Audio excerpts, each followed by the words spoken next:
বাংলাদেশে এই মুহূর্তে আলোচনার প্রধান একটা টপিক হচ্ছে আমাদের সেনাবাহিনী এবং সেনা প্রধান যিনি আছেন জেনারেল ওয়াকারুজ্জামান। সেনাবাহিনীর প্রধান জেনারেল ওয়াকারুজ্জামানের সাথে সাক্ষাৎ করার জন্য ছুটে এসেছেন মার্কিন প্যাসিফিক কমান্ডের deputy commander lieutenant general Joel V ভোয়েল।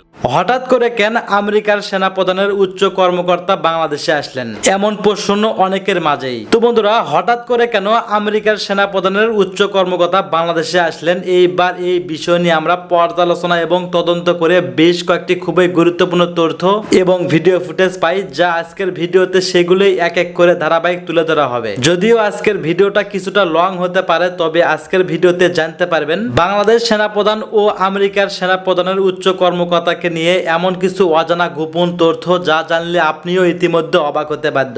সেই সাথে আরো জানতে পারবেন বর্তমান বাংলাদেশের রাজনীতির প্রেক্ষাপট আসলে কোন দিকে যাচ্ছে। বন্ধুরা, চলুন ভিডিওতে আজকে আর বেশি কথা বাড়াবো না, সরাসরি আজকে আমরা চলে যাব মূল ভিডিওতে। আসসালামু আলাইকুম। বাংলাদেশে এই মুহূর্তে আলোচনার প্রধান একটা টপিক হচ্ছে আমাদের সেনাবাহিনী এবং সেনা প্রধান যিনি আছেন জেনারেল ওয়াকারুজ্জামান। অনলাইন ইনফ্লুয়েন্সারদের নানান ধরনের বক্তব্যে একটা টানাপোড়েন সম্পর্ক চলছে। কেউ কেউ বলছেন যে আমাদের সেনাপ্রধানকে তার দায়িত্ব থেকে অব্যাহতি দেওয়া হতে পারে। কেউ কেউ বলছেন যে যেহেতু তিনি শেখ হাসিনার আত্মীয় ছিলেন, ইভেন গেল কয়েকদিন যাবৎ যে ঘটনাগুলো ঘটেছে, একটা চাপ তৈরি হতে পারে, তিনি তার পদ এবং ক্ষমতা হারাতে পারেন। তবে বাস্তবতাটা কিন্তু ভিন্ন। আমাদের সেনাপ্রধানের যে আপনার চৌকস এবং বিচক্ষণ মেন্টালিটি, যে উদ্ভূত পরিস্থিতি, সকল কিছুকে তিনি শান্তভাবে ঠান্ডা মাথায় যেভাবে ব্যালেন্স করেছেন, বিষয়টা কিন্তু প্রশংসনীয়। এর মাঝখানে আমরা দেখলাম যে বাংলাদেশ সেনাবাহিনীর সাথে সেনাবাহিনীর প্রধান জেনারেল ওয়াকারুজ্জামানের সাথে সাক্ষাৎ করার জন্য ছুটে এসেছেন মার্কিন প্যাসিফিক কমান্ডের deputy commander lieutenant general Joel V ভোয়েল। হ্যাঁ, নামটা সুন্দর আছে, জোয়েল বি ভোয়েল। হঠাৎ করে কেন মার্কিন এই জেনারেল আমাদের সেনাপ্রধানের সাথে সাক্ষাৎ করলেন? আসুন দেখি প্রেক্ষাপটটা কি। গতকালকে বাংলাদেশ সেনাবাহিনীর ফেসবুক পেজে এক পোস্টের মাধ্যমে আমরা এই তথ্যটা জানতে পারলাম। পোস্টে বলা হয়েছে, জেনারেল ওয়াকারুজ্জামানের সাথে US army Pacific commander deputy commander যিনি আছেন লেফটেন্যান্ট জেনারেল, তার একটা প্রতিনিধি দল, মানে তার নেতৃত্বে একটা প্রতিনিধি দল সেনা সদরে সৌজন্য সাক্ষাৎ করেছেন। তো সাক্ষাতের বিষয়বস্তুটা কি? বিষয়বস্তু হচ্ছে আপনার পারস্পরিক কুশলাদি বিনিময় ছাড়াও বাংলাদেশ এবং যুক্তরাষ্ট্রের সশস্ত্র বাহিনীর মধ্যকার যে সক্ষমতা আছে, সেটা বৃদ্ধির বিষয়ে বিভিন্ন বিষয় নিয়ে তারা আলোচনা করেন। এ সময় ইউএস আর্মি প্যাসিফিক কমান্ডারের ডেপুটি কমান্ডার জাতিসংঘ শান্তিরক্ষা মিশনে বাংলাদেশ সেনাবাহিনীর যে ভূমিকা, আমরা জানি যে বিশ্বের যে কয়েকটি দেশ থেকে জাতিসংঘের সবচেয়ে বেশি সেনা সদস্যরা পার্টিসিপেট করে, তার মধ্যে কিন্তু বাংলাদেশ অন্যতম। তো সেই কারণে বাংলাদেশ সেনাবাহিনীর ভূমিকা নিয়ে তিনি প্রশংসা করেছেন। এছাড়াও ইন এইড টু সিভিল পাওয়ারে মোতায়েনরত বাংলাদেশ সেনাবাহিনীর সদস্যদের পেশাদারিত্ব এবং বিভিন্ন কার্যক্রমেরও প্রশংসা করেন। আর এই সাক্ষাতের পেছনে আরেকটা বিষয় হচ্ছে, ট্রাম্প সরকার ক্ষমতায় আসার পর সম্ভবত এটাই প্রথম অফিসিয়ালি কোনো মার্কিন জেনারেল তিনি বাংলাদেশ সেনাবাহিনীর সাথে সাক্ষাৎ করলেন। এটা ভিন্ন আরেকটা বার্তা দেয় যে আমরা যারা ভাবি যে যেমন ধরেন ভারতের বেলায়ও যে রাজনৈতিকভাবে বা কূটনৈতিকভাবে ভারতের সাথে বাংলাদেশের সম্পর্ক তলানিতে, কিন্তু আর্মি টু আর্মি সম্পর্কটা খুব শক্ত। আবার আমেরিকার সাথেও সরকারের নানান টানাপোড়েন থাকতে পারে, কিন্তু আর্মি টু আর্মি তাদের সম্পর্কটা কিন্তু শক্ত। আর আমাদের বাংলাদেশ সেনাবাহিনীতে প্রশিক্ষণ বলেন, বিভিন্ন মেশিনারির সহযোগিতা বলেন, একটা হিউজ সাপোর্ট, কিন্তু সারা পৃথিবীর মধ্যে সবচেয়ে বড় যে সাপোর্টিং ডোনার, এটা হচ্ছে আমেরিকা। আর এটা আজকে প্রথম যে তা না, এটা বিগত লম্বা সময় ধরে আমেরিকা এবং বাংলাদেশের মধ্যে এরকম দ্বৈত অনেক ধরনের কর্মকাণ্ড পরিচালিত হচ্ছে। আর মার্কিন এই জেনারেলের এই মুহূর্তে এই সাক্ষাৎ অথবা এই সফর, এটা একটা অর্থবহ ইস্যু। আমরা চাই বাংলাদেশ সেনাবাহিনী আরো সমৃদ্ধ হোক, বাংলাদেশ সেনাবাহিনী আরো শক্তিশালী হোক, বিশ্বের সাথে তাল মিলিয়ে আরো আধুনিক হোক, এবং সেনাবাহিনী সম্পর্কে যে কোনো ধরনের ষড়যন্ত্র, এগুলাকে শক্ত হাতে মোকাবেলা করতে হবে। জাতীয় সংসদ নির্বাচনের স্পষ্ট ঘোষণা দিলেন ডক্টর মোহাম্মদ ইউনূস সাহেব। বাংলাদেশে ডক্টর মোহাম্মদ ইউনূস সাহেবের এই সরকার আসার পর থেকে একটি বিষয় জনমনে সন্দেহ কিংবা আলোচনা চলছে, সেটা হচ্ছে আদতে সংসদ নির্বাচন অনুষ্ঠিত হবে কিনা, কতদিন সময়ের মধ্যে এই সংসদ সদস্য প্রতিনিধিরা নির্বাচিত হতে পারেন। এ নিয়ে বাংলাদেশের সমগ্র রাজনৈতিক দল আলোচনা করছেন, সমালোচনা করছেন। বিশেষ করে বাংলাদেশ জাতীয়তাবাদী দলের একটি দাবি হচ্ছে নির্বাচনের দ্রুত রোড ম্যাপ ঘোষণা করতে হবে, এবং অন্যান্য রাজনৈতিক দলের নেতারাও এই রোড ম্যাপ ঘোষণার জন্য সবসময় ডক্টর মোহাম্মদ ইউনূসকে কেন্দ্র করে সভা সমাবেশ সেমিনারে বক্তব্য দিয়ে চলেছেন। সবার একটাই দাবি যে আমরা ক্লিয়ার কাট তথ্য শুনতে চাই যে আদতে কয় তারিখ, কোন সময়, কোন মাসে আপনার এই জাতীয় সংসদ নির্বাচন অনুষ্ঠান অনুষ্ঠিত হবে, এবং জনগণ সেটা স্পষ্ট ধারণা পেতে চায়। ডক্টর মোহাম্মদ ইউনূস পূর্ব থেকেই একটি কথা সবসময় বলেছিলেন যে বাংলাদেশের নির্বাচন অনুষ্ঠানের জন্য আমরা দুটো মাস নির্ধারণ করেছি। তার মধ্যে একটা হচ্ছে যদি ডিসেম্বরের মধ্যে নির্বাচন অনুষ্ঠিত হয়, কম সংখ্যক বাংলাদেশের সংস্কারের মধ্য দিয়ে ডিসেম্বরের মধ্যে নির্বাচন, আর যদি আরেকটু বেশি সময় নিয়ে নির্বাচন করি তাহলে বেশি সময় নিতে পারলে আমরা বেশি সংখ্যক সংস্কার করতে পারবো বলে তারা ধারণা পোষণ করেন। সে কারণে বাংলাদেশে তিনি আগেও বলেছিলেন যে ডিসেম্বরের মধ্যে অথবা আগামী বছরের মাঝামাঝি জুনের মধ্যে নির্বাচন অনুষ্ঠান অনুষ্ঠিত হতে পারে। গতকালকে ডক্টর মোহাম্মদ ইউনূস দেশবাসীর উদ্দেশ্যে বক্তব্য দিয়েছেন, লম্বা একটি বক্তব্য, প্রায় 30 মিনিট। এই 30 মিনিটের বক্তব্যে তিনি বাংলাদেশের জনগণকে শুরুতেই ঈদের শুভেচ্ছা এবং আমাদের এই মহান স্বাধীনতা দিবসের শুভেচ্ছা জানিয়েছেন। মানুষদেরকে তার সরকারের সময়ের বিভিন্ন উন্নয়ন কর্মকাণ্ড, সিদ্ধান্ত এগুলো জানিয়েছেন, আশ্বস্ত করেছেন। আমি ডক্টর মোহাম্মদ ইউনূসকে তার দৃঢ়চেতাই বক্তব্যের জন্য শুরুতেই ধন্যবাদ জানাই। শত প্রতিকূলতার মধ্যেও ডক্টর মোহাম্মদ ইউনূস এগিয়ে চলছেন। বাংলাদেশটাকে যে ভঙ্গুর দশার মধ্যে শেখ হাসিনা রেখে গিয়েছিল, সেখান থেকে তিলে তিলে তিনি এটাকে উপরে উঠানোর চেষ্টা চালিয়ে যাচ্ছেন। এটা একদিনের সফলতা সম্ভব নয়, এবং যে 16 বছরের দুর্নীতি দুষ্কৃতি, সেটাকে কোনো শাসক সামান্য সময়ের মধ্যে এসে দেশটাকে পরিবর্তন করে যেতে পারবে না। তবে আপনারা একটি জিনিস দেখেছেন যে ডক্টর মোহাম্মদ ইউনূসের এবছরের সফলতার আমার দৃষ্টিতে সবচেয়ে বড় সফলতা মনে হচ্ছে এবারের পবিত্র মাহে রমজানে নিরবচ্ছিন্ন বিদ্যুৎ ব্যবস্থা, এবং আমাদের দ্রব্যমূল্যও কিঞ্চিত নিয়ন্ত্রণে রয়েছে। এবং আমরা রমজান মাসের যে স্পেশাল যেগুলো দিয়ে রেসিপি তৈরি হয়, বিভিন্ন ধরনের খাদ্য তৈরি হয়, সেগুলোতে আমাদের কিন্তু কোনো সংকট নেই। এখানে আমি ডক্টর মোহাম্মদ ইউনূসকেই শুধু নয়, আমি জনাব বশির আহমেদ সাহেব, যিনি আমাদের বর্তমান বাণিজ্য উপদেষ্টা হিসেবে আছেন, ওনার নিয়োগের সময় অনেক তর্ক বিতর্ক হয়েছে, কিন্তু উনি একজন সাচ্চা দেশপ্রেমিক, এবং উনি যে এত সুন্দরভাবে পরিচালনা করছেন বাণিজ্য মন্ত্রণালয়, আমি আন্তরিকতার সাথে তাকে ধন্যবাদ জানাই। আমি যে প্রসঙ্গটি কথা বলতেছিলাম সেটা হচ্ছে বাংলাদেশের জনগণের মধ্যে একটি সন্দেহ তৈরি হচ্ছে যে নির্বাচন কি আদতে অনুষ্ঠিত হবে। বারবার ডক্টর মোহাম্মদ ইউনূস বলার পরেও এই সন্দেহটা দূরীভূত হচ্ছে না। এর কারণ কি জানেন? কারণ হচ্ছে বাংলাদেশে বিভিন্ন রাজনৈতিক দলের নতুন নতুন সৃষ্টি হচ্ছে। তাদের রাজনীতির টাকা পয়সার উৎস কোথায় সেটা জনগণ জানতে চাচ্ছে। এই রাজনৈতিক দলের মূল এজেন্ডাটা কি? এরা কি কিংস পার্টি, না গোপন পার্টি, না ওপেন পার্টি? এই জিনিসগুলো নিয়ে মানুষের মধ্যে প্রশ্ন উঠছে, এবং এই প্রশ্ন ওঠার কারণে কেউ কেউ মনে করেন এই সরকার হয়তো গোপনে কোনো ব্যাকআপ দিয়ে কাউকে তুলতে চায় কিনা, এবং তুলতে চাইতে গিয়ে সময় ক্ষেপণ করে কিনা। এটা একটা সন্দেহের কারণ যে কোনো মূল্যে অন্য একটি দল সৃষ্টি করলে তাকে তো সময় দিতে হবে, তার প্রতিষ্ঠার জন্য আপনার টাইম দিতে হবে। এখন এই সরকারের মধ্যে সেরকম কোনো দুরভিসন্ধি আছে কিনা, কারণ এই সরকারকে তো আমরা নিরপেক্ষ মনে করি। এই সরকার তো নির্দলীয় নিরপেক্ষ সরকার। এই সরকার হচ্ছে আমাদের 24-এর গণ অভ্যুত্থানের পরবর্তী আমাদের মনোনীত, সকলের মনোনীত সরকার। অতএব এই সরকার তো সকলের জন্য কাজ করবে। তো এই কারণে জনমনে বিভিন্ন ধরনের আলোচনা তৈরি হচ্ছে, সমালোচনা তৈরি হচ্ছে।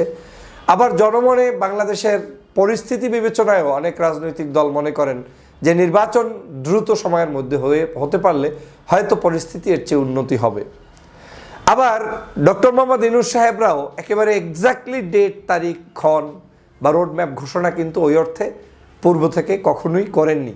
কিন্তু ডক্টর মোহাম্মদ ইউনূস কিন্তু বারবার স্পষ্ট করেছেন যে নির্বাচন হবে, হতেই হবে, এবং আমরা ডিসেম্বর কিংবা জুনের, বিশেষ করে গতকালকের যে বক্তব্য দিয়েছেন, এর বাহিরে যাব না, নির্বাচনের মধ্যেই অনুষ্ঠিত হবে, এটা কিন্তু তিনি জোর গলায় বলেছেন। আমি গতকালকের বক্তব্যটা কি আমি মনে করি রোডম্যাপ। অন্য সময় যে বক্তব্য দিয়েছেন সেটা আসলে একটু বোঝা মুশকিল, কিন্তু গতকাল তিনি যে বক্তব্য দিয়েছেন সেটাকে আমি রোডম্যাপ মনে করি। নির্বাচনের পালে উনি হাওয়া লাগিয়ে দিয়েছেন এবং উনি স্পষ্ট করেছেন যে ডিসেম্বর অথবা জুন এর মধ্যে নির্বাচন হবেই হবে, এবং আমার ধারণা উনি ওনার কমিটমেন্ট থেকে এক চুলো পিছনে যাবে না। কারণ উনি একটা কমিটমেন্ট দেওয়ার পরে যখন জুনকে আবার নেক্সট ডিসেম্বর বানাবে, তখনই মানুষ এটা নিয়ে আলোচনা করবে যে তাহলে তিনি আসলে কি করছেন, কিভাবে মানুষকে প্রতারণা করছেন। এ ধরনের মন্তব্য কিন্তু চলে আসবে। একজন নোবেল লরিয়েট, উনি বিশ্ববিখ্যাত ব্যক্তিত্ব, ওনার কিন্তু এই ধরনের মন্তব্যের কোনো সুযোগ নেই। আমি সে কারণেই বলছি রোডম্যাপ হয়ে গিয়েছে, নির্বাচনের পালে কিন্তু হাওয়া লেগে গিয়েছে। অতএব সর্বশেষও যদি নির্বাচন অনুষ্ঠিত হয় তাহলে আগামী বছরের জুনের পরে আর হবে না। অতএব রোডম্যাপ ক্লিয়ার। এখন রোডম্যাপ ক্লিয়ার হওয়ার পর এখন তারিখ কয় তারিখ, ডেট কয় তারিখ, এটা আসলে 6 মাস 9 মাস আগে কেউ ঘোষণা দেয় না। এটা নির্বাচনের সমসাময়িক সময়ে নির্বাচন কমিশন কর্তৃক বিশেষ অনুমতি নিয়ে প্রেসিডেন্ট কিংবা ডক্টর মোহাম্মদ ইউনূসদের সাথে কনসার্ন করে তারা একটি ডেট দিবেন। কিন্তু এই জুনের মধ্যে নির্বাচনকে ধরেই আমাদের ফুল রোড ম্যাপ ধরে নিয়ে আমাদেরকে পথ চলতে হবে। আপনারা জানেন যে ডক্টর মোহাম্মদ ইউনূস আজকের এক কঠিন সময় পার করছেন। বাংলাদেশে আওয়ামী লীগ পতনের পরে আজকে যদি ডক্টর মোহাম্মদ ইউনূস আমাদের সাথে না থাকতেন তাহলে এই বাংলাদেশের স্বাধীনতা এই 8 মাসেই বিকিয়ে দেওয়া শেষ হয়ে যেত। মানে এর মধ্যে অভ্যুত্থান, গণ অভ্যুত্থান, পাল্টা অভ্যুত্থান, তারপরে কি বলে এটার মধ্যে বিভিন্ন ধরনের ষড়যন্ত্র, দেশ বিদেশি ষড়যন্ত্র, জনগণ আর এক জনগণের বিরুদ্ধে গৃহযুদ্ধ, বিদেশিদের ষড়যন্ত্র, পার্শ্ববর্তী দেশের ষড়যন্ত্র, শেখ হাসিনার ষড়যন্ত্র, এই সব কিছু কিন্তু আপনাকে শেষ করে ফেলতো। একটা জিনিস খেয়াল করেছেন, আমরা অনেক সমস্যা বাংলাদেশে দেখতে পাচ্ছি, কিন্তু এই সমস্যার মধ্যেও তিল তিল করে সরকার কিন্তু এগিয়ে যাচ্ছে। অর্থনৈতিক একটা ভঙ্গুর দশা ছিল, ব্যাংকগুলো খারাপ অবস্থায় ছিল, কিন্তু সরকার কিন্তু তার চলনের গতি কিন্তু কচ্ছপ গতিতে ধীরে ধীরে তারা আগাচ্ছে। তারা কিন্তু সব সমালোচনার মধ্যেও কাজ করে যাচ্ছে। 170টার মতো সম্ভবত এই সরকার আসার পরে আন্দোলন হয়েছে এই যমুনার সামনে রাস্তাঘাটে দাবি দেওয়া নিয়ে। এতগুলো আন্দোলন শেখ হাসিনার 16 বছরেও হয় নাই। সেই আন্দোলনের পরে আজকের সরকার যে এত সুন্দরভাবে ওয়ার্ক করছে সেটা কিন্তু আমাদের অ্যাপ্রিসিয়েট করা উচিত। আমাদের জনগণের মধ্যে অনেকে কিন্তু এও বলেন যে সরকার পারলে আরও অনেক দিন থাকুক। আমি পূর্ণাঙ্গ সমর্থন করি না, পার্শিয়ালি সমর্থন করি যে সরকার অন্তত সংস্কারটা করুক, সময়টা তাড়াহুড়া না করুক, কিন্তু সে নির্বাচনের পদ্ধতিটা জনগণের কাছে ক্লিয়ার করুক, জনগণকে আশ্বস্ত করে কি সংস্কার করবে সেটার পথেতে নিয়ে গিয়ে যাক। তবে সরকার কিন্তু জনগণের সেই আশা আকাঙ্ক্ষা যেটা তার চাইতেও অ্যাডভান্স হয়ে নির্বাচন দ্রুত করার পক্ষে এবং দ্রুত করবেন, এটা আমি বিশ্বাস করি। অনেকেই মনে করেন ডক্টর মোহাম্মদ ইউনূস নির্বাচন দেরি করবেন না, ওনার কোনো লাভ নেই। উনি সসম্মানে বিদায় নেবেন। উনি ক্রাইসিসেই আমাদের পাশে দাঁড়িয়েছেন। বাংলাদেশের একটি কঠিন সময় উনি আমাদের পাশে দেশ গঠনে দাঁড়িয়েছেন। এই বয়স্ক মানুষটি আমাদের জন্য একটি, আমি বলবো, রহমত স্বরূপ, বরকত স্বরূপ। আমরা বাংলাদেশের জনগণ ওনার কারণেই আজকের এই দেশটাকে নতুন করে গড়তে সময় পেয়েছি, কিংবা আমরা আমাদের কাজটা সুসম্পন্ন করতে পেরেছি। প্রিয় বন্ধুরা আমার, অতএব রোড ম্যাপ ঘোষণা হয়ে গিয়েছে, নির্বাচনের তারিখ কমপ্লিটলি ডান। এখন আপনার তারিখ জুন মাসে, না হয় ডিসেম্বর মাসে, কথা ভেরি ক্লিয়ার। আর যদি এর আগেও হয় তাহলে জুনের আগে জানুয়ারি, ফেব্রুয়ারি, মার্চে হতে পারে, কিন্তু জুনের পরে আর যাবে না। এটা চ্যালেঞ্জ দিয়ে আমিও বললাম ডক্টর মোহাম্মদ ইউনূসের রোডম্যাপ ঘোষণা শেষ। তাহলে এখন আমাদের কাজ কি? আমাদের এখন অনেক কাজ। আমরা যারা রোডম্যাপ চাই, আমরা আমাদের সংস্কারগুলো এখন করার সময়, আমাদের দলগুলোর মধ্যে সংস্কার করতে পারি, আমাদের আদর্শের মধ্যে পরিবর্তন আনতে পারি, জনকল্যাণ যেগুলো চাই সেগুলো করতে পারি। ছাত্র জনতার এই যে বিপ্লব, এই বিপ্লবটাকে আমরা কিভাবে আগামীতে এক্সারসাইজ করব, আমাদের কান্ট্রিতে এটাকে ইউটিলাইজ করব, সে নিয়ে আমরা মন্তব্য, বক্তব্য, আলোচনা, সমালোচনা করতে পারি। কিন্তু আমরা যদি সেটা না করি, আর যদি আমরা শুধু রোডম্যাপই চেয়ে থাকি, তাহলে কিন্তু বাংলাদেশের জনগণের কাছে আমরা যে আশা আকাঙ্ক্ষা নিয়ে যাব সেটার প্রতিফলন ঘটবে না। অর্থাৎ বুদ্ধিমানের কাজ হচ্ছে এই নির্বাচনটা, তিনি যেহেতু রোডম্যাপ দিয়েছেন, আমাদের উচিত হবে এই রোডম্যাপের উপর ভিত্তি করে এখন রাষ্ট্র গঠনে, দল গঠনে আমরা সুন্দরভাবে কাজ করে যাই। আমার বিশ্বাস বাংলাদেশের জনগণ 24-এর গণঅভ্যুত্থানে বিজয়ী হয়েছে। হাসিনার সকল ষড়যন্ত্র আমরা যেভাবে রুখে দিয়েছি, এখনও দৈনিক হাসিনা যে ধরনের ষড়যন্ত্র করছেন দেশের বিরুদ্ধে, স্বাধীনতার বিরুদ্ধে, সব ষড়যন্ত্র ভেস্তে যাবে। ভয়ের কোনো কারণ নেই। আমরা ত্যাগ করে রক্ত দিয়ে তারপরে আমরা আহত হয়ে এই বিভিন্ন মানুষের রক্তের বিনিময়ে দেশটা গঠিত হয়েছে। অতএব এই দেশ শেখ হাসিনা এসে যাবে, নিয়ে যাবে, এই সুযোগ কেউ চিন্তাও করবেন না। এই শেখ হাসিনা বাংলাদেশে আসার কোনো সুযোগ নেই। অতএব আমরা সাহসী ভূমিকা পালন করি, আমরা আমাদের পথ এগিয়ে নিয়ে যাই। আমরা যদি এগিয়ে নিয়ে যেতে পারি তাহলে আমরা সফল হবই হব ইনশাআল্লাহ। আসুন পবিত্র মাহে রমজানে কায়েমান উবাইককে মহান রবের দরবারে আমরা এই দোয়াটাই করি যে আল্লাহ আমাদের এই দেশকে শান্ত রাখো, ফ্যাসিবাদী শেখ হাসিনার কাছ থেকে যেভাবে 5ই আগস্ট মুক্ত করে দিয়েছো, এভাবে এই বাংলাদেশকে সকল শত্রুমুক্তভাবে কিয়ামত পর্যন্ত জারি রাখো, কায়েম রাখো। স্বাধীন সার্বভৌম দেশ হিসেবে আমার দেশের মানুষরা যেন বেড়ে উঠতে পারে, সেই দোয়া রব্বুল আলমিনের কাছে আমরা করি। পবিত্র ঈদ মোবারক আপনাদের প্রতি, ঈদের শুভেচ্ছা জানাচ্ছি। ঈদ আসন্ন, আপনারা সবাই ভালো থাকবেন, সুস্থ থাকবেন। আল্লাহ হাফেজ। বাংলাদেশের অন্তর্বর্তী সরকারের প্রধান ডক্টর মোহাম্মদ ইউনূস গতকাল জাতির উদ্দেশ্যে যে ভাষণটি দিয়েছেন, সেখানে তিনি বাংলাদেশের অর্থনীতির, বিনিয়োগের, বিদেশি বিনিয়োগের একটি গোলাপি চিত্র আমাদের সামনে তুলে ধরেছেন। তিনি সেখানে বলার চেষ্টা করেছেন যে বিদেশিরা কিভাবে উচ্ছ্বসিত হয়ে আছে তাকে সহযোগিতা করার জন্য, বাংলাদেশে বিনিয়োগ করার জন্য। এপ্রিলে বাংলাদেশে একটি বিনিয়োগ সম্মেলন হতে যাচ্ছে, যেখানে বিশ্বের সেরা সেরা সব বিনিয়োগকারীরা চলে আসবে এবং বাংলাদেশ আগামী দিনে একটা বিনিয়োগের কেন্দ্রবিন্দুতে পরিণত হবে, এমন একটি ধারণা তিনি দেওয়ার চেষ্টা করেছেন। আমি তার ভাষণটি একাধিকবার শুনেছি, পত্রপত্রিকায় যেসব রিপোর্ট প্রকাশিত হয়েছে সেগুলো আমি পড়েছি। আমি খুঁটিয়ে খুঁটিয়ে খোঁজার চেষ্টা করেছিলাম যে স্পেসিফিক ইনফরমেশন কি আছে, যে অ্যাচিভমেন্টের, যে এই সময়ে ঠিক এত বিলিয়ন ডলারের ফরেন ইনভেস্টমেন্ট এসেছে, এই কোম্পানিগুলো বাংলাদেশে প্র্যাকটিক্যালি তারা এসে কাজ করতে শুরু করেছে কিংবা কাজ করার প্রক্রিয়া শুরু করেছে, কিংবা যদি বলি যে জাস্ট গভর্নমেন্টের সঙ্গে এগ্রিমেন্ট সাইন করেছে বা এখানকার পার্টনারদের সঙ্গে এগ্রিমেন্ট সাইন করেছে, সেরকম কোনো তথ্য কিন্তু আমরা পাইনি। যেমন দাভোসের কথা যদি বলি, এগুলো পুরনো কথা, তারপরেও বলি যে দাভোসের কথা বলি, ডক্টর মোহাম্মদ ইউনূস 47-48টি বৈঠক করেছেন, কিন্তু সেখানে কত টাকার, কত ডলারের কমিটমেন্ট হয়েছে সেই তথ্য কিন্তু নাই। আমরা জানি যে সেখানে আসলে কোনো কমিটমেন্ট হয়নি, শুধু বৈঠক হয়েছে। এখন বৈঠক হলে তো আর আমাদের অর্থনীতির জন্য কোনো লাভ নেই। যাই হোক, আমরা একটা দর্শক খোঁজার চেষ্টা করেছি, বোঝার চেষ্টা করেছি, এই যে গোলাপি চিত্র ডক্টর মোহাম্মদ ইউনূস আমাদের সামনে তুলে ধরেছেন, সেই গোলাপের নিচে কাঁটাগুলো আসলে কি আছে। এবং সেই কাঁটাগুলো খুঁজতে গিয়েই আজকেই আমার চোখে পড়ল ঢাকার ইংরেজি দৈনিক দ্য বিজনেস স্ট্যান্ডার্ডের একটি নিউজ, যে নিউজটিতে বলা হয়েছে যে ওয়ার্ল্ড ব্যাংক, এডিবি এবং অন্যান্য যারা আমাদের ডেভেলপমেন্ট পার্টনার, যারা আমাদেরকে ঋণ সহায়তা দেয়, তারা তাদের সরকারকে যে ঋণ দেওয়ার কথা ছিল সেগুলো তারা অনেকটা ডিলে করে দিয়েছে। তারা এখনই দিচ্ছে না, তারা অপেক্ষা করার একটা নীতি নিয়েছে।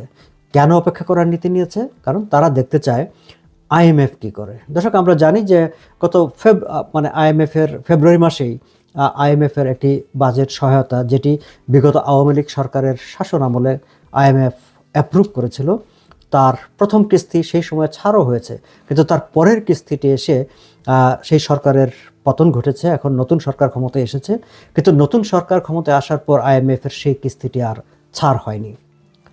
আমাদেরকে সেই সময়ে অর্থ উপদেষ্টা সালেউদ্দিন আহমেদ শুনিয়েছিলেন যে আগামী জুন মাসে তিনি 2টি কিস্তি একসাথে পাবার আশা করছেন, কিন্তু ওয়াকিবহাল মহল বলছেন, বিভিন্ন সূত্রগুলো বলছে যে এখন পর্যন্ত জুন মাসে যে এই অর্থটি ছাড় হবে তার কোনো সিমটম দেখা যাচ্ছে না। আমরা জানি যে এপ্রিল মাসে আইএমএফের একটি টিম বাংলাদেশে আসবে, সরেজমিনে বাংলাদেশের তার সরকারকে এই অর্থটি ছাড় করা যায় কিনা, তার সক্ষমতার কী অবস্থা সেটি দেখার জন্য।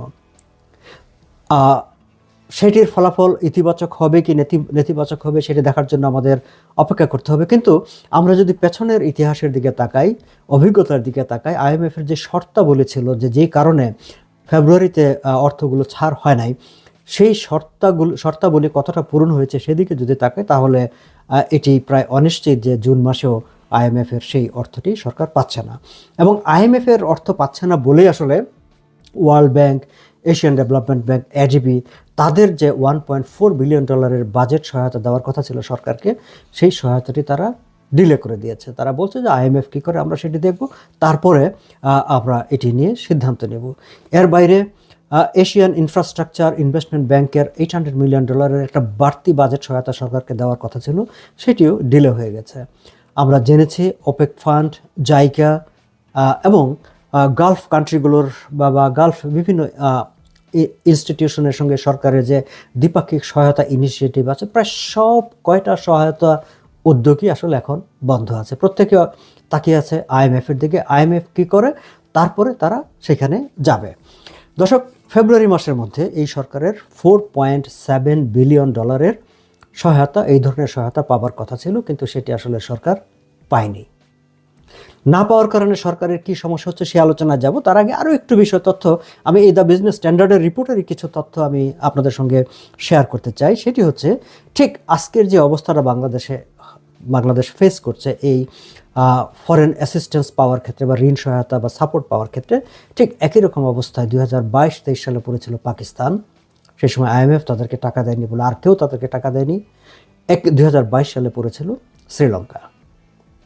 এখন এই যে আইএমএফের টাকাটা যদি সরকারকে পেতে হয় তাহলে কি করতে হবে? আইএমএফের কতগুলো শর্ত আছে। তো আমরা জানি যে আইএমএফ এর আগে তাদের দুটি বড় দাগের যেই কন্ডিশন, তার একটি হচ্ছে ভ্যাট বাড়ানো, বেশ কিছু ক্ষেত্রে ভ্যাট বাড়ানো, আরেকটি হচ্ছে বৈদেশিক মুদ্রা বিনিময় হারটাকে ওপেন করে দেওয়া, যে বাজার ভিত্তিক বিনিময় হার করে দেওয়া। সরকার ভ্যাট বাড়ানোর একটা ইনিশিয়েটিভ নিয়েছিল, কিন্তু তুমুল অসন্তোষ, বিদ্রোহ, প্রতিবাদের মুখে সরকার সেই জায়গা থেকে সরে গেছে। তবে আগামী বাজেটে ভ্যাট নিয়ে সরকারের একটা সিদ্ধান্ত আছে, সেটি বাজেট যখন ঘোষিত হবে তখন আমরা সেটি জানতে পারবো।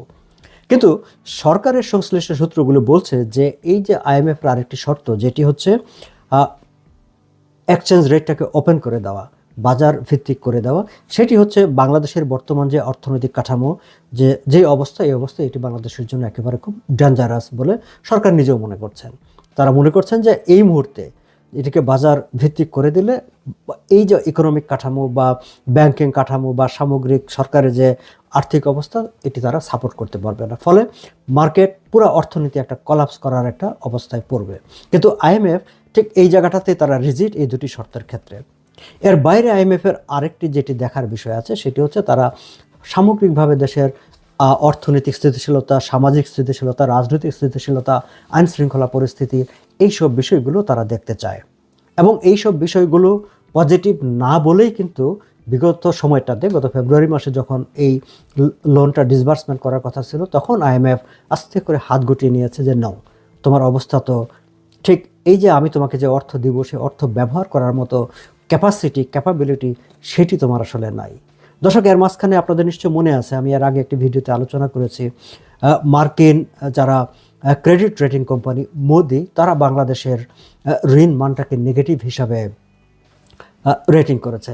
নেগেটিভ মানে হচ্ছে যে বাংলাদেশের মানে আর্থিক সক্ষমতাটা আসলে বা ঋণ গ্রহণের সক্ষমতাটা হচ্ছে তার নেগেটিভ চলে গেছে। সো যখন একটা দেশের ইন্টারন্যাশনালি তাকে নেগেটিভ হিসাবে ট্রিট করে, তখন যে কোনো ছোটোখাটো সংস্থাও তাকে ঋণ দিতে, সহায়তা দিতে চিন্তা করবে, বড় সংস্থা তো বটেই। এখন এই যে আইএমএফের এই একটি অবস্থার কারণে দেখা যাচ্ছে যে পুরো বিদেশি সহযোগিতা প্লাস একই সঙ্গে বিদেশি বিনিয়োগ, সেই জায়গাটাতেও কিন্তু একটা স্থবিরতা তৈরি হয়েছে।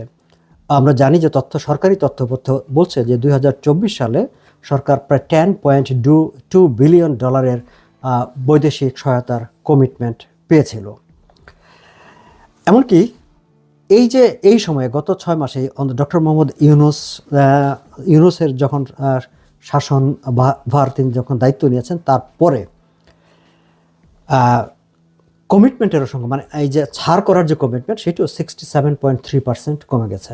এবং এই সময়টায় মানে আগের সরকারের সময়, আওয়ামী লীগ সরকারের সময়, শেখ হাসিনার সরকারের সময় যে কমিটমেন্টগুলো হয়েছিল, যেগুলো ফাইনাল হয়েছিল, যেগুলো ছাড় করার কথা, যেমন আইএমএফের ছাড় করার কথা, সেটি রিলিজ হয় নাই।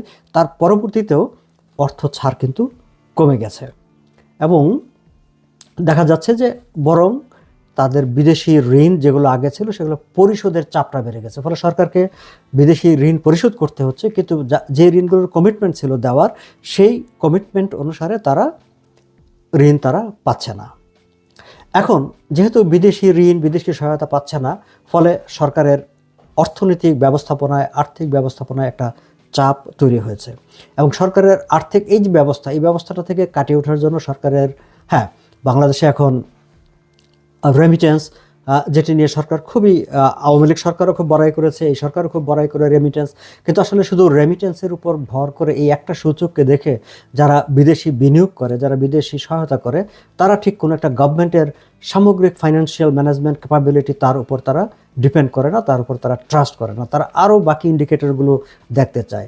ফলে এইটি নিয়ে সরকার যে খুব বেশি, সরকার মানে এক ধরনের নিজেরা স্বস্তি পাচ্ছে, কিন্তু বিদেশি বিনিয়োগকারী কিংবা বিদেশি যারা সহায়তা করে তাদেরকে তারা খুব বেশি কনভিন্স করতে পারছে না। আমরা যদি বিদেশি বিনিয়োগের দিকেও তাকাই দর্শক, যে বিদেশি বিনিয়োগটা কিন্তু ঠিক এই সময়ে, সরকারি সূত্রের উদ্ধৃতি দিয়েই কিছুদিন আগে ঢাকার পত্রপত্রিকায় নিউজ হয়েছে যে 71%, মানে আগে যেগুলো কমিটমেন্ট করা ছিল সেই কমিটমেন্ট করা বিনিয়োগগুলো থেকে আসলে 71% মানে কম হয়েছে বিদেশি বিনিয়োগ। সো মানে একটা মেজরিটি পার্সেন্ট তাদের কম। আবার ঠিক এই সময়ে সরকারের রাজস্ব আয়ের ঘাটতি হয়েছে, সরকার যে ইন্টারনাল মানে ইনকামটা, সেটা 58,000 তাদের কম হয়েছে। এখন আমরা দেখতে পাচ্ছি যে বিদেশি সহায়তা পাচ্ছে না, বিদেশি বিনিয়োগ আসছে না, ইন্টারনালি সরকারের যেই রাজস্ব পাওয়ার কথা সেই রাজস্ব পাচ্ছে না, তাহলে সরকার চলবে কেমনে? সরকার আসলে চলছে ব্যাংক ব্যবস্থা থেকে টাকা কর্জ করে। আমরা পত্রিকায় পড়েছি, সরকারি বাংলাদেশ ব্যাংকের তথ্য দিয়েই বেশ কয়েকটি পত্রিকা রিপোর্ট করেছে যে গত 6 মাসে প্রায় 7,000 কোটি টাকার মতো সরকার ব্যাংক ব্যবস্থা থেকে ঋণ করেছে। আমরা প্রায়ই শুনি যে আওয়ামী লীগ সরকার, শেখ হাসিনা নাকি ব্যাংকগুলোকে একেবারে যাচ্ছেতাই করে দিয়ে গেছে, ব্যাংকগুলো একেবারে নাই। কিন্তু সেই ব্যাংকগুলো, যে নাই হয়ে যাওয়া ব্যাংকগুলি কিন্তু সরকারকে গত 6 মাস ধরে লোন দিয়ে টিকিয়ে রেখেছে। এখন সরকার যখন ব্যাংক থেকে লোন নেয় তখন হয় কি, তখন যে প্রাইভেট ইনভেস্টর, যারা লোন, যারা ব্যাংকের কাছে যায়, তাদের ভাগে সেই লোনটা কমে যায়, তারা লোনটা পায় না। এবং এক্স্যাক্টলি তাই হয়েছে, প্রাইভেট সেক্টর ঋণ পাচ্ছে না, পুরো টাকা সরকার নিয়ে নিচ্ছে। এর মাঝখানে এই সরকার ক্ষমতায় এসে দায়িত্ব নিয়ে তারা বলছিল যে তারা কোনো টাকা ছাপাবে না, কিন্তু আমরা জানি যে এটি গত বছরের শেষ দিকেই কোনো একটা সময় প্রায় 22,000 কোটি টাকার মতো সরকার নোট ছাপিয়ে, তখন তারা বলছিল যে তারা দুর্বল ব্যাংকগুলোকে সেই টাকা দিবে, 22,000 কোটি টাকা, হ্যাঁ 22,000 কোটি টাকা ছাপিয়ে দুর্বল ব্যাংকগুলোকে দিবে। কিন্তু আমরা কিছুদিন আগে পত্রিকার নিউজে পড়লাম যে 6 মাসে 7,000 কোটি টাকা সরকারি ঋণ করেছে। আবার সেদিন আমাদের পরিকল্পনা উপদেষ্টা ওয়াহিদুদ্দিন মাহমুদ তিনি বললেন যে ব্যাংকগুলোকে রক্ষা করতে অনেক টাকা ছাপানো হচ্ছে, অর্থাৎ সরকার কিন্তু এখনও টাকা ছাপানোর দিকে আছে, এবং সেই যে ছাপানো হচ্ছে সেটি কতটা ব্যাংকগুলোকে রক্ষা করতে, আর কতটা সেই ব্যাংক থেকে টাকা নিয়ে সরকার চলার জন্য, সেই প্রশ্নটি কিন্তু আমাদের সামনে এখন বেশ প্রকটভাবেই উঠে আসছে। এখন আমরা যদি, তাহলে সরকার কি করবে? সরকারের সামনে পথ হচ্ছে দুটি, যে তার যদি মানে এই বৈদেশিক সহায়তাগুলো মানে না পায়, তাহলে সরকারকে আইদার মানে ফরেন ডিরেক্ট ইনভেস্টমেন্ট তাকে বাড়াতে হবে, তার ইন্টারনাল ইনকাম বাড়াতে হবে। ইন্টারনাল ইনকামটা বাড়ানো তার জন্য ডিফিকাল্ট, 58,000 6 মাসে তার ডেফিসিট আছে, এটি কাভার করে সে বাড়তি কোথায় যাবে, কিভাবে যাবে? আবার বিদেশি বিনিয়োগ তো আসছে না। বিদেশি বিনিয়োগ কেন আসছে না? দর্শক, আমি এর আগে একাধিক ভিডিওতে এই আলোচনাটা করেছি। আমি আজকে নতুন আরেকটি তথ্য আপনাদের সঙ্গে যুক্ত করি যে আমাদের অর্থ উপদেষ্টা সালাউদ্দিন আহমেদ তিনি আমাদের ঢাকার ইকোনমিক রিপোর্টার্স ফোরামের সঙ্গে একটি বৈঠকে তিনি বলেছেন যে নতুন বিনিয়োগ করার ক্ষেত্রে অনেক ব্যবসায়ীর মধ্যে ভয় কাজ করছে। তারা মনে করছে এখন বিনিয়োগ করলে পরে তাদের সমস্যা হতে পারে। দর্শক, খেয়াল করবেন যে তারা কিন্তু এই যে অন্তর্বর্তী সরকার, এই সময়ে আমার লোকাল ইনভেস্টর যারা, স্থানীয় ব্যবসায়ী যারা, তারা ভয় পাচ্ছে, তারা সাহস পাচ্ছে না ইনভেস্টমেন্ট করতে, কারণ পরে সমস্যা হতে পারে। নট নেসেসারিলি পরে সমস্যা হতে পারে, অর্থ উপদেষ্টা হয়তো এটি ভবিষ্যতের দিকে নিয়ে গেছেন, কিন্তু আসলে ব্যবসায়ীরা বিনিয়োগ করছে না। যে বর্তমান যে অবস্থা, তারা ইনসিকিউরিটি ফিল করছে, কারণ ল অ্যান্ড অর্ডার যেই মবের রাজত্ব নৈরাজ্য তৈরি হয়েছে পুরো দেশ জুড়ে, এই জায়গায় কেউ আসলে ব্যবসায় তারা করতে চাচ্ছে না। অনেক ব্যবসা প্রতিষ্ঠান বন্ধ হয়ে গেছে, অনেকে চুপচাপ বসে আছে, নতুন বিনিয়োগের তো প্রশ্নই আসে না। এখন লোকাল ইনভেস্টমেন্ট যদি না হয়, স্থানীয় ব্যবসায়ীরা যদি বিনিয়োগ না করে, বিদেশি বিনিয়োগকারীরা কেন আসবে? প্রশ্নই আসে না বিদেশি বিনিয়োগকারী, এবং যেই কারণে নতুন কোনো বিনিয়োগকারী কিন্তু আসে নাই। ডক্টর ইউনূস যতই আমাদেরকে গোলাপি চিত্র দেখান না কেন, কিন্তু বাস্তবতাটা আসলে ভিন্ন। তিনি বাস্তবতাটা আমাদেরকে জানাচ্ছেন না। এবং আমি এর আগের ভিডিওতে আলোচনা করেছিলাম যে কোরিয়ান অ্যাম্বাসেডর একটি সাংবাদিকদের সঙ্গে প্রকাশ্যে তিনি বলেছিলেন যে তার দেশের ব্যবসায়ীরা অপেক্ষা করছে যে কখন নির্বাচন হবে, একটি নির্বাচিত সরকার যখন দায়িত্ব গ্রহণ করবে তখন তারা বিনিয়োগের কথা ভাববে। ঠিক একই রকম জাপানি রাষ্ট্রদূত সরকারের ঊর্ধ্বতন কর্মকর্তাদের কর্তৃপক্ষকে জানিয়েছেন যে জাপানি ইনভেস্টররা তারা খুব শেকি এখন বর্তমান অবস্থায়, তারা ইনসিকিউর ফিল করছে এবং they are waiting for a elected government.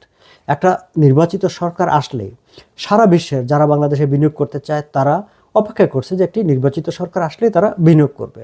এবং এই যে IMF, ওয়ার্ল্ড ব্যাংক, ADB এবং অন্যান্য এজেন্সিগুলো যারা এখন তাদের যেটি সহায়তা দেওয়ার কথা, সেই সহায়তাটি তারা ডিলে করে দিচ্ছে, তারাও কিন্তু আসলে অপেক্ষায় আছে যে নির্বাচনটা হয়ে যাক, একটা নির্বাচিত সরকারের কাছেই তারা এই লোনগুলি হস্তান্তর করবে, কারণ তাদের কাছেও মনে হচ্ছে যে এই গভর্নমেন্ট আসলে এই সাপোর্টগুলো তারা প্রপারলি ইউটিলাইজ করতে পারবে না, কাজে লাগাতে পারবে না। দর্শক, আরও একজন বিশ্লেষক একটি ভিন্ন তথ্য আমাকে বলেছেন যে ডক্টর মোহাম্মদ ইউনূস দায়িত্ব গ্রহণ করার পর রাজনৈতিক কারণে আওয়ামী লীগ সরকারকে ডিসক্রেডিট করার জন্য আওয়ামী লীগ সরকারের বিভিন্ন অর্থনৈতিক অবস্থা, ডাটা সব কিছু নিয়ে ইন্টারন্যাশনাল ফোরামে বক্তৃতা করে সেগুলোকে ভুয়া করে দেওয়ার চেষ্টা করেছেন। কিন্তু বাস্তবতা হচ্ছে ওয়ার্ল্ড ব্যাংক, IMF, জাইকা তারা বিগত সরকার সময় পর্যন্ত যেসব সহায়তা দিয়েছে সেগুলো কিন্তু তারা তাদের মতো অ্যাসেসমেন্ট করে বাংলাদেশের অর্থনীতি সম্পর্কে, সামগ্রিক অবস্থা সম্পর্কে এক ধরনের একটা স্যাটিসফ্যাক্টরি পজিশনে দাঁড়িয়ে তারা কিন্তু সহায়তাগুলি দিয়েছিলেন। এখন বাংলাদেশের অন্তর্বর্তী সরকারের উপদেষ্টা যখন বলেন যে আগের সব তথ্য ভুয়া, তার মানে তখন কিন্তু IMF-এর উপর একটা আক্রমণ যায়, তাহলে কি আমার অ্যাসেসমেন্টটা রং ছিল? ওয়ার্ল্ড ব্যাংকেরও তখন কিন্তু মনে হতে পারে তাহলে আমরা এতদিন যা বলেছি সেটা রং ছিল। বাংলাদেশ গভর্নমেন্টকে আমাদেরকেও চ্যালেঞ্জ করছে। এবং এই যে নিজের দেশের অর্থনীতিকে একেবারে খারাপ হিসেবে উপস্থাপন করা, সেটিও তাদেরকে আসলে। ধন্যবাদ প্রিয় দর্শকবৃন্দু, আমাদের ফুল ভিডিওটি দেখার জন্য আপনাকে জানাই অসংখ্য ধন্যবাদ।